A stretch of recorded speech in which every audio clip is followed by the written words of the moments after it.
not so hard to find a buyer for you. When money talks, you're under its spell. Ah, but what do you have when there's nothing left to sell? Hello, everybody. It's me, Alan Strickland Williams. This is Finding My Audience with Alan Strickland Williams. It's been so long, I almost forgot the name of the podcast. If you can call it a podcast, maybe it's really more of a random occurrence at this point. But, how are you doing? It's good to see you. Yes, I'm there. Yes, once again, I've asked you to listen to my podcast in my presence, and I'm right behind you. I said I was going to go get a glass of water. I lied. I'm right behind you. It's great to see everybody. It's great to be heard. It's great to talk to everybody. First off, of course, I need to say hello to my Patreons. Guys, you can get in on this. I know what you're thinking. How do I get in on this podcast that didn't happen the entirety of last month? Well, let me tell you. It's pretty easy. Go to alanstricklandwilliams.com. I actually don't know if the Patreon link is there, but it is in the YouTube description. It's in my link tree. Come on, guys. It's in my link tree. Hey, it's that time of year where we like to put all of our links under the tree and see where Santa clicks. Kind of lost the metaphor there for a minute, but that's okay. I don't mind too much. It is December. I almost got one off in November, but the Thanksgiving hit. I'll tell you this. I hope everyone had a good Thanksgiving. I hope everyone's looking forward to some good holidays. Thanksgiving last year, famously, I did not do. I literally think I didn't do anything on Thanksgiving. I don't think I even went to a friend's thing without making anything. I just straight up did not go to anything. This year, I did go to a dinner late.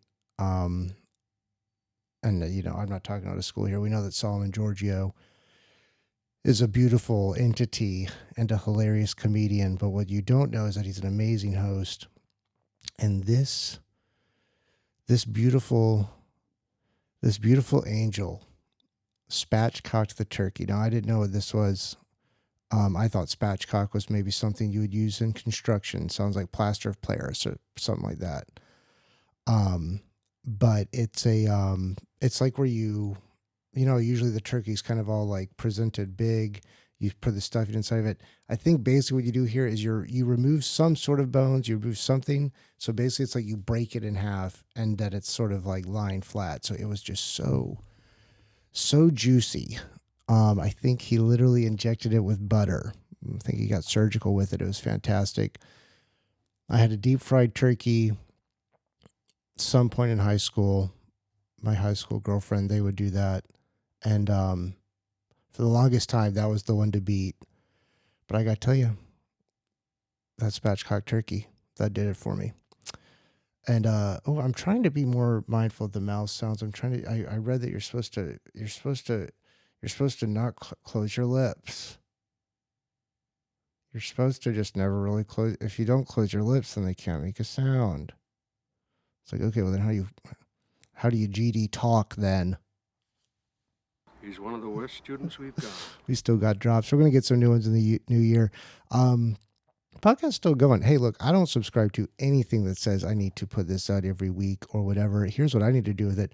I need to put it out when I feel like it and when I need clips. And you know what? I've been pretty good on clips recently because guess what? I kind of learned how to do it all myself. So yeah, thanks. I'm actually good on that. I'm going through my old stuff, clipping it out. And so I hope everyone did have a good Thanksgiving. That is what I wanted to say. I'm thankful for you guys. I'm thankful that if anyone is listening right now, thank you. I really appreciate it. And if you're watching on YouTube, thank you as well. We're doing a little different. I think I've done this direction once or twice before, but I wanted to do it because I'm not messing around with the lights anymore. Okay. And this works for that. Of course, now I can't really see the TV as well. Oh, by the way, the last episode, did you guys listen to my TV repair episode? I broke down and got a big butt TV. So it's doing a little something weird with people's faces. sometimes late at night I'm watching a Mad Men, or I'm watching maybe the new terrible miniseries on Prime Video, which will maybe no, I don't want to talk about that right. So definitely not right now, but it does this weird thing where it's just like parts of the faces, maybe like where underneath the eye, or maybe on the forehead, or a crease in the neck, especially when the character is moving. It'll just be green, like a green digital type blur thing in that little corner of their face. So I need to keep an eye on that if it keeps going. This TV is going back to the big house. Big house in this case is Best Buy. But for right now, we're pretty happy with it. And that was a big reason too. I was like, oh, how I was using the TV pretty. I was kind of relying on it, especially with the jokes and stuff like that. So this is nice to get this set up, get it rolling again. The main reason why is I've been really, really busy, and that is a good thing, but it has just been a lot. I don't really want to talk about my job too much, but let's just say I'm sort of a digital nomad. Okay, let's just say that I'm sort of a I'm a creator. Okay, I've got a lot going on. I've got a lot to do. And it's been good, and that is a smart, good thing for me to do. I always try to do everything if you can. Now the problem with that is sometimes you burn out, sometimes you miss something. But just today, actually, I found out I would have to be I'll be having some things to focus on over the Christmas break into the new year that is slightly annoying, but again, good to have things to do, good to make money, right? This is a hustle grind podcast, by the way. If you didn't know that, now you do. But it's been good. Things have been just kind of crazy, and it was funny because things were pretty slow actually, and I was like, okay, let's get everything going, and let's bang out a couple episodes, and then also I got an opportunity to do a show the Saturday after Christmas out of town. Paid okay, but it was just the type of thing where once this work came up, I was like, I want every moment of that break because I know I'm going to be working. So we'll have to wait for Palm Springs. I'd like to make a little bit more of a thing out of it besides just kind of doing it a couple of weeks out and going and coming back. We love the desert here. But things are good. Things have really been good. So basically there's two things. There's the other thing I want to talk about. I'll talk about it first actually, because it just dropped on Prime Video, which is why I watched it. The Apprentice, the movie, 2024, Sebastian Stan, Jeremy Strong. It's about Trump, late 70s, 80s, I think maybe into the 90s a little bit, but maybe not. Maybe it really is just up until the late 80s. Roy Cohn, he was the Senator McCarthy communism guy, his lawyer. He sentenced the Rosenbergs, the spies, to the death penalty, all around POS, closeted, died of complications of AIDS, terrible homophobe. Am I getting this right? Terrible person, and brilliant lawyer, or whatever you want to say. Just bully. And it's all about. I understand that. I guess The Apprentice got kind of. The performances are incredible, and no matter what you think about anything, the performances are incredible. If you want to see people act, watch this movie. If you want to see Trump without like it's not really a parody. And honestly, I'll say this too. It's more humanizing to him than real life. More likable in the movie. He's not that likable. But just a great movie, great soundtrack. One of the best soundtracks I can remember since, I'm ashamed to say this because I'm sure there are better, cooler things to say, but I just remember, when you're watching a movie and you're like, wow, every song rules. This is also the last real superhero movie I saw, but the first Guardians of the Galaxy, when that Redbone starts playing, Come and Get Your Love, it's like, come on, man, that's awesome. And this was just like every track better than the last. The original score is really good too. I can't remember the guy's name off the top of my head. I think maybe a man and a woman. But the original track's really good. There's like a playlist that's basically the soundtrack out there. You can find it. And a lot of late 70s. So it's like it kind of starts, it's like a Cassavetes movie, and it's like there's like punk music and it's like disco and everything. And then of course we're following into the 80s and everything. So then everything gets real like New Order and Pet Shop Boys. But then like the style, the way they stylized it was really good.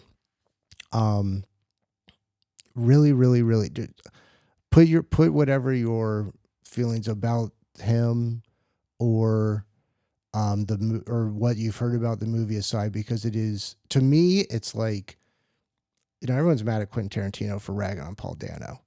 I'm mad he didn't have The Apprentice on that list of movies because it deserves to be on there. Anyway, I'll say that. That's what I wanted to say about that. We caught up about Thanksgiving. Okay, so here's basically the other stuff that was going on. I'm going to do two things. I'm going to tell you some jokes that, let's be honest, they're not really relevant anymore. But I'm going to do it to clip them anyway. Well, that's what I would say. I do this. I do the podcast when I need clips. But I'll do it in order. First off, I did something that I haven't done in a long time. I wonder if I talked about it the last time I did a podcast. I don't know. But I went to New York City and I peddled my wares. And that was another situation where it's like I took the time off work, but because of things that I'm doing at work, I was still working. I was working in New York on a time zone difference, and what I'll tell you about that was so funny. Not funny, but and whatever, you roll with it. But it was just like, without a doubt, without fail, I look if I needed to do anything, and I had a packed trip. I'll tell you all about it. But always what happened is right when I'm like headed out to get on the train to go do a show, or like right when I'm about to go up on stage, that, because it's like what, 7, 8, 9, maybe 10 East Coast, I'm getting something to do on my phone. God damn it! So that kind of takes you out of it a little bit, but hey, I rolled with it. I had the New York trip was crazy because I usually, here's what I'll say. I love LA, New York City. I like Chicago. I'm not going to lie. I was about to just talk up New York. Then I was like, you know what? Actually, I do really like Chicago. But New York is a capital C city. Okay. Let me give you that right off the bat. Let me show you respect. I know that's important in your culture. I will say this. I took the train and the bus a lot, saving up money, trying to be thrifty. And yeah, those things should be free. The buses, for sure. Zoran's right. I was there for Halloween week. I got there the Friday before Halloween. I see like a gay Buzz Lightyear right when I get to my first show on Friday night. And I forgot about that. And LA is like that too, but I'm just so far removed from I don't really care about Halloween anymore, but it's the type of thing, if you're like, what, 20 to 28 maybe, or maybe even 30, it's like a whole week thing. So that was going on. It was also the last week before the mayoral election. And it felt like it was so in the bag. I didn't see a single thing for Cuomo. Nothing. I did see a lady that was canvassing for Zoran, and she gave me a flyer, and there was one friend of mine that I was staying with. There was one that was in the door. I was using it as a bookmark. I take it out of my book. I show her. And she's like, "Oh, did you vote?" And I was like, "No, I'm not a citizen of New York. I don't live here. I'm visiting." And she was like, and then it was so New York. She goes, "What? You don't like New York?" It's just like, whoa. Calm down. But that is New York. And I had a great time. It was beautiful. I got very lucky with the weather. 2 days of rain. I think there's a hurricane down in Florida, the Carolinas or something. So the remnants of that, 2 awful days. And of course, those days you're like, oh, get me out of here. This is terrible. Why would anyone do this? But the days where it was sunny, it was crisp, it was cool, but the sun was still out. So I'm going on a walk around Prospect Park.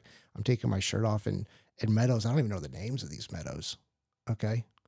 They make the meadow by the Silver Lake Reservoir look like, a putt-putt. I mean, it was just so expansive and beautiful. I was doing my exercises, and I mean, you know how crazy that is? I packed walking shoes and walking outfits, and I used them. I think there was maybe 3 days. I was there for a week and some change. I think there was 3 days I didn't go on like a exercise walk, the rainy days. But the shows were great, especially once I stopped doing my great Wouldn't It Be Funny if Sauron did 9/11 material. But my main thing was sort of like, okay, let's ask to do some podcasts, let's ask to do some shows, let's try to do that again. I'm not a big asker in general, and then especially when it comes to comedy, I always say let the free market decide. And it's turning back. I mean, like I said, I haven't been able to really turn anything down in a long time, and I've been turning things down here and there, just sort of out of my own sanity and things like that, which is a good feeling because there's a long time where I had. You want to know what I had nothing going? You want to know what I had going on? Well, I just ruined it for you. Don't tell you again. I had nothing going on. So anyway, so I felt good about that, and the stuff that came through was really cool, and it was good to see some old friends. I mean, the thing about New York with me is that I thought I was going to wind up there. I spent a summer there. I did not do well there. Um, and so I kind of was always like, eh. And then I found my way out here. But I was walking around there and I really realized what it was. I dated a girl at NYU when I was in college, and I would go down there and it was like country mouse coming into the big city. And we were both also probably at our probably lowest or near lowest points that we were ever at together. And so it was like one of those death spiral relationships. So it was bad. But it just colored the city for me for so long, in like I don't think that's that crazy to say. And this trip, for whatever reason, I either let that go or looked at it in a different way. I walked around where I used to go, like, what's it called down there? The Washington Square Park and um, Cozy Soup and Burger. Oh my God, we used to get in all these terrible fights and then go make up at Cozy Soup and Burger. But I kind of let go of all that. And then I've always had this sort of like double life. Oh, and then especially with comedy too. I mean, like the whole world is there. The club, it's always been like that. And they really want you to go there and kiss the ring and all that stuff. It's just like, I don't want to, I did at the end of the trip. I'm like, I need to get here at least once a year, if not twice a year. So that's going to be the goal for 2026. Go twice, spring and fall, make it, be reasonable. And just try to jump on some shows and, because everything went well. And so let's just sort of run through. I had a show Monday night. That was good. Let me think. I'm just trying to make sure I reconnected with friends from college. I don't want to be I had a good time. I saw some old, I don't even want to say flames because they're more than that. But anyway, I had a good time. I just had this moment where it's like, at first I was kind of like, oh, this could have been my life. And I spent a lot of time with my college ex, who's just a wonderful friend. And it was just, you kind of can't overdo that. But then there's also a part of me, I was like, well, but I'm here. And it's me that's here right now. And so maybe, I'm not even trying to be bicoastal or anything like that. I mean, I don't want to spread any rumors or anything like that. Talk to me, baby. But I do. It just, I don't know, something shifted. I had a really, really good time. I saw some really old friends, and I just did like 3 things a day, with, kind of half working. So I was exhausted. And that's sort of what happened. What I wanted out of the shows was I wanted a tape. I wanted a new tape. I got the new tape. I got some great, I got some great clips to clip. I got some jokes out of it.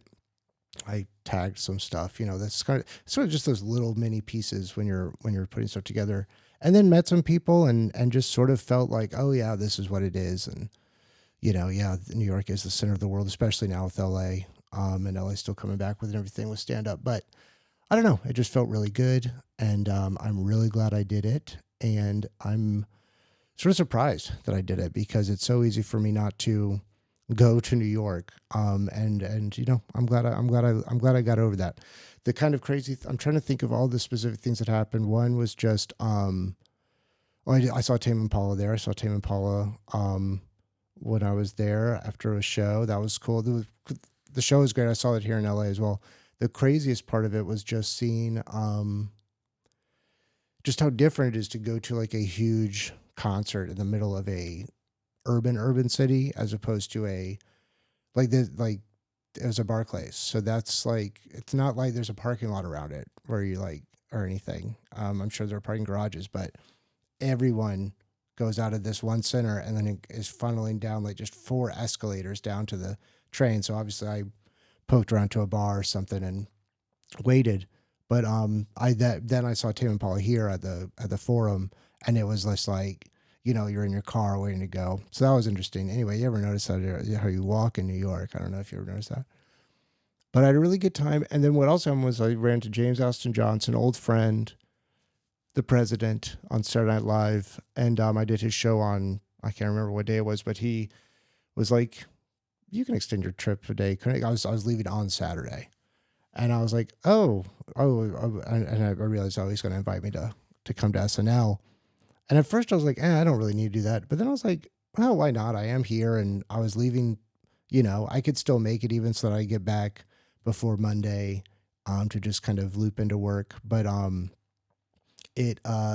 extended the trip and I went, and I'm glad I did, because it was just so funny. It's like, it's New York, so it's like the dressing room is like this. And I'm like, this guy's the president, man. Like, but it's like literally like this. He's got his tape collection there. Is really, and that was cool too, just to like see.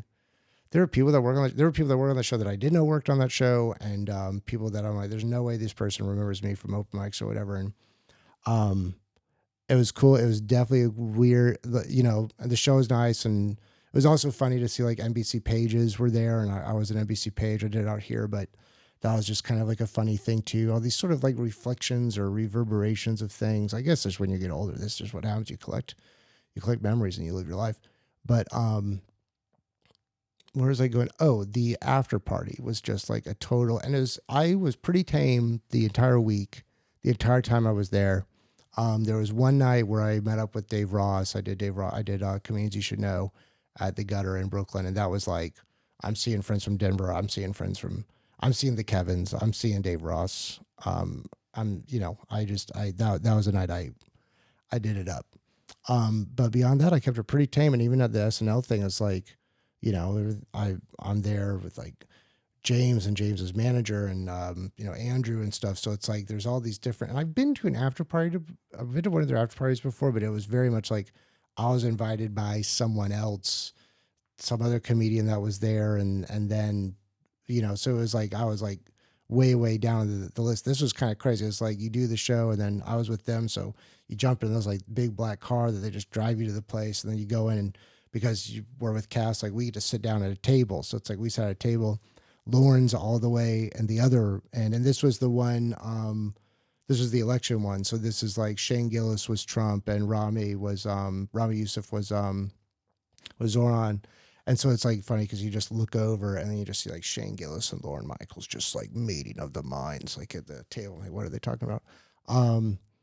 And then, just kind of seeing the like, he's all the way over there and everyone's got to kind of make their way to go say hey and wait their time and everything. And it's like Seth Rogen's just here talking to James and stuff. I was just like, wow, this is just totally wild. And then I went to the after one, which is already like whatever. And it's just so butts to nuts and everything. And at a certain point, I'm just like, I had a great time, but at a certain point, I'm just like, all right, I'm, let me get out of here. I know I have to take the train home and everything. And the other thing that was going on in New York while I was there was the New York City Marathon, which started Sunday morning around probably 6 a.m., which I am inferring because I get on the train to go back to Brooklyn from Manhattan, and I just start seeing people in like really athletic things and these little things. And I'm like, oh my God, I'm with the marathoners, get me home. And so I kind of just like chilled and slept that day, and then I had a really late flight. But that was New York. That was really fun. Really good time. Like I said, I kind of got what I wanted out of it, and I need to go back. And then the other thing that happened that I want to talk about before getting out of here, and then maybe do some jokes, excuse me, is I did Comics Unleashed with Byron Allen. Now, if you're not 100 years old like me, you don't know, but this was a show that was on not early 2000s, but I want to say like 05, 06, somewhere around there. Ran for years. Byron Allen, he owns the Weather Channel. He was like the youngest, I think, comic to be on The Tonight Show back in the day with Johnny Carson. He wrote for Jimmy Walker. Really smart guy, really driven guy. And my manager reached out. Do you want to do this show? And if you've seen it, but the whole thing about the show is that like, it's a panel show, but it's not really a panel show. It's like 4 comics and there's just setups to do your bits. Right. And the setups are like kind of comically, like very, very like almost like AI, honestly, like wrote them or something. But so I did this, and so at first I'm just like, oh my God, yeah, A, it would be good to do anything, but B, like I remember watching these late at night. Yes, definitely. Now I do that. I'm kind of like, okay, cool. Feeling good about myself.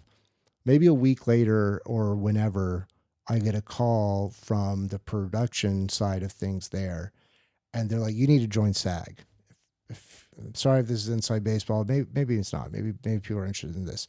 But the way this stuff works is like typically you can do 3 things that are SAG projects, and there's some things that aren't SAG. A lot of times it's like maybe a commercial or something, but usually a thing that's, and especially something like this, like a lot of people, this is a show that's happened for a while. There's a whole system to it. Like they're union.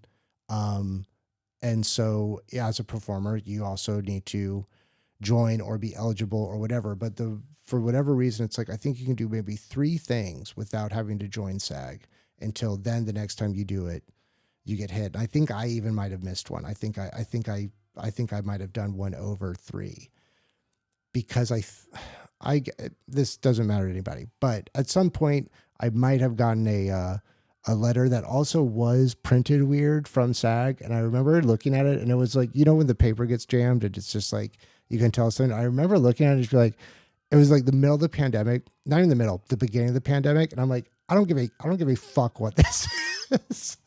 It's just like, I'm not giving you any money. The world is over right now. Fuck off. And so I remember throwing something away. So maybe I should have been more on the ball then. But, but anyway, I get popped and I'm like, okay, dang it. Let me figure it out. And it's like, I'm grateful. I'm doing okay. But it was already, it was kind of like, let me just say already it was the cost to enter SAG is significantly more than you get paid for doing a show like this. So I'm already kind of like, okay, haha, that's funny. I'm good for it. Whatever. Okay, great. Then, and I think this is like 2 days after I get back from New York. So I'm already kind of like maybe a little frazzled from the travel and stuff. But anyway, I leave early enough. And as I'm driving to the studios on all the way other side of town, I get to like, the edge of my neighborhood and, my car dies. And so then it's like, okay, I need to go do this thing, but I'm stressed out of my mind. I literally have a hunk of metal, to do something with. Thank God there's a Bank of America. I coasted in, I run in, I'm like, $20, like, please just don't tow it or don't, whatever. And, so then they're like, it's fine, chill. So I'm like, all right, now I'm like paying for Ubers, like to get over there to do this thing that I'm already in the hole for. Right. And then the other part of it too is that, my car, like I need a new alternator. It was like $800. So it's like, I'm like losing money. I'm like losing money on doing this. And I just have all this crazy energy.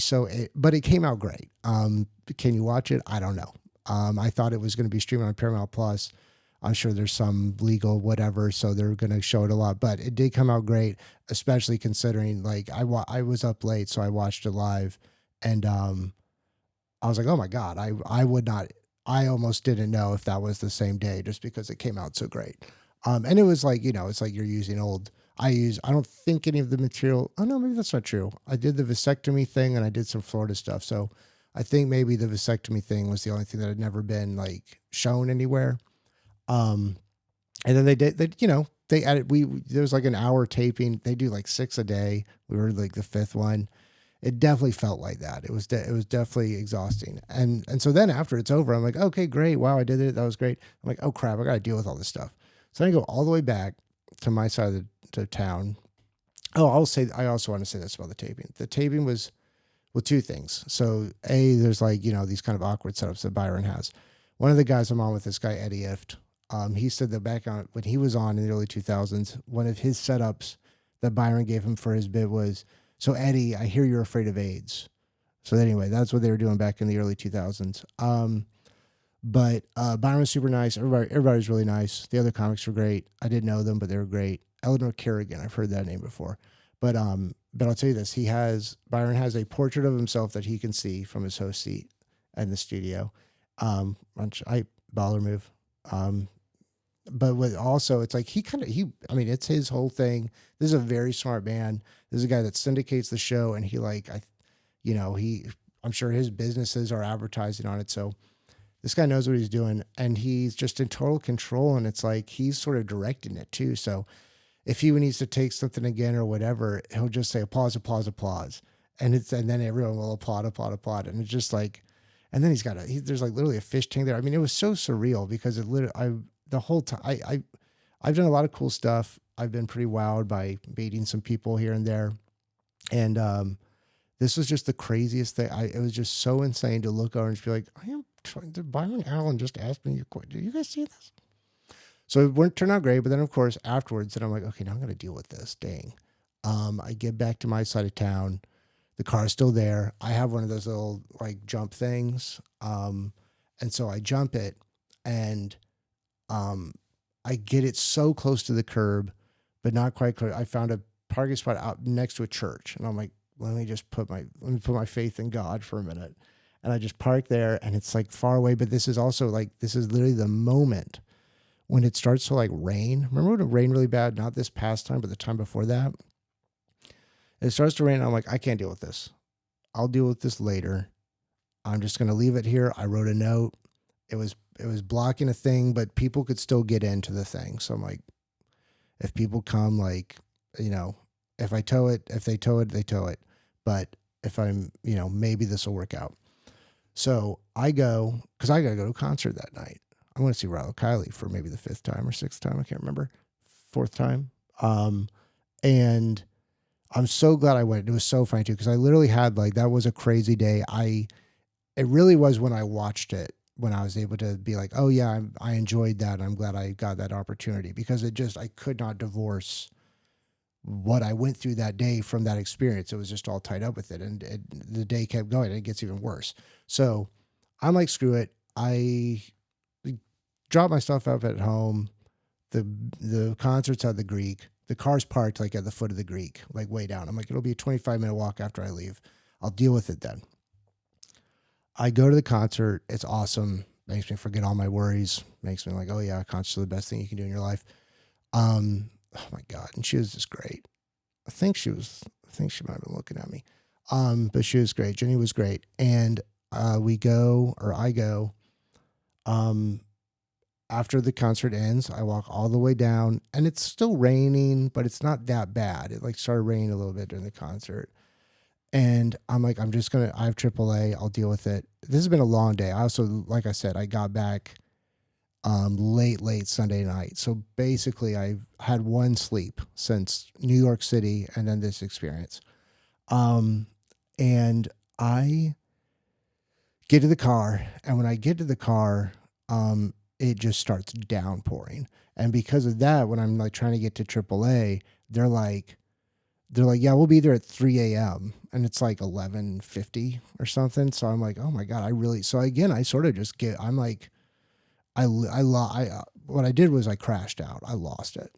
Like I said, if this is the worst day of the year, great. Pretty not bad year, all things considered. I've had some terrible years. So anyway, I'm just leaving this here by this church and just hoping. I look up online. It says the church only meets on whatever the next day was. So I'm like, okay, I should be able to go back and get it. I go home. I'm like a rock. I'm done. I wake up to a phone number I don't recognize, and I immediately kind of understand what's going on. Answer the phone, and the guy was just he was just a parking attendant. He was like, they'll tow it there. It would be like a couple hours. So I just get up and deal with it. Did not have to pay the impound or anything. So it was a big relief. But man, it was just like a crazy, oh my God.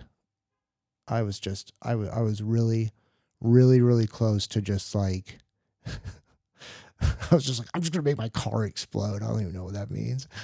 But anyway, like I said, turned out great. What can I say? I was unleashed. I was unleashed. So that's what. Let's see. That's the sort of catch up stuff. The phone number is dead because it kept like being like no one's using this. So I'm like, we're not doing that anymore with the podcast. I'm trying to make it. I want to get more guests. Like I said, we had Chris on.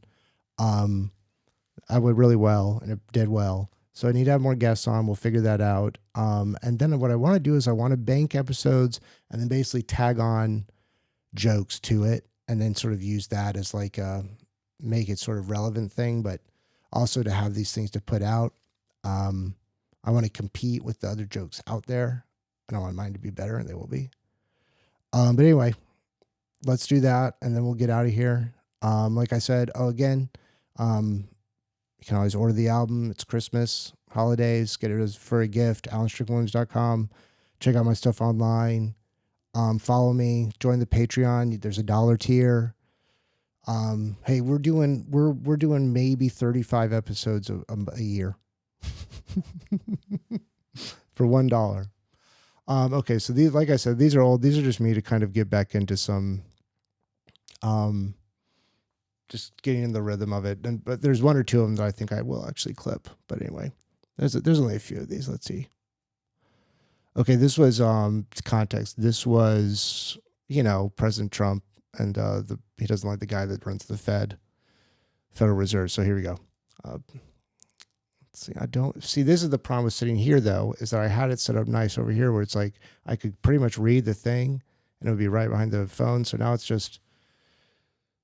So it's President Trump's feud. It just doesn't feel right if I have to do this. Maybe can I do I could just work through it and kind of just try to memorize it with you and like not freak out about it. Let's try that. Okay, let's see. President Trump's feud with Chair of the Federal Reserve Jerome Powell continued this week, with President Trump saying I'd like to fire his ass. He then added, and I'd really like to suck his dick. That was after all the Clinton stuff. Yeah, let's see. Trump spoke at the McDonald's Impact Summit, which is also what I call it when I drop a double quarter pounder off in the toilet. Ba-ding. Let's see. On this one, did you guys see Zoran and Trump met in the Oval Office? They're having a really good time. I don't want to see having a really good time. That's not what I should have said. Zoran and Trump met in the Oval Office and got along famously. It is so weird to do it like this. I really just need to move the I guess I could just move the TV over when I need to do this. But hold on. This one I want to get off because I do want to clip this one. I want to clip these next two. So let's just do these and just be okay with it. Okay. Zoran Mamdani and President Trump met in the Oval Office where they got along famously. I haven't seen a president and a mayor get along that well since George W. Bush. See, I need to just be able to read it. Hold on. Now I ruined the joke for you nice listeners. Zoran and Trump met in the Oval Office today where they got along famously. I haven't seen a president and a mayor get along that well since George W. Bush and Rudy Giuliani invented 9/11. There we go. That's basically it. And then did you guys see that Twitter had to remove its new location feature? Yeah, it's because everyone could see that I was at your mom's house. Okay, those are the jokes. If you stuck through that, you're an angel. Thank you for doing that. I'm just going to have to move the TV and we're just going to do it like a teleprompter. So it's going to be what I do wish. And if anyone has tips for like memorizing stuff, that's not stop smoking weed. I would really appreciate it because boy, let me tell you, that is the nice thing about getting booked more is it's like, oh, that's going away. I'm able to remember this stuff because I'm doing it more on stage, but my God. And I don't think I started with a good memory either. What am I doing? Here am I. I'm Alan Strickland Williams. This is Finding My Audience. Thank you guys for listening. I'll see you when I see you. In the funny papers, that is.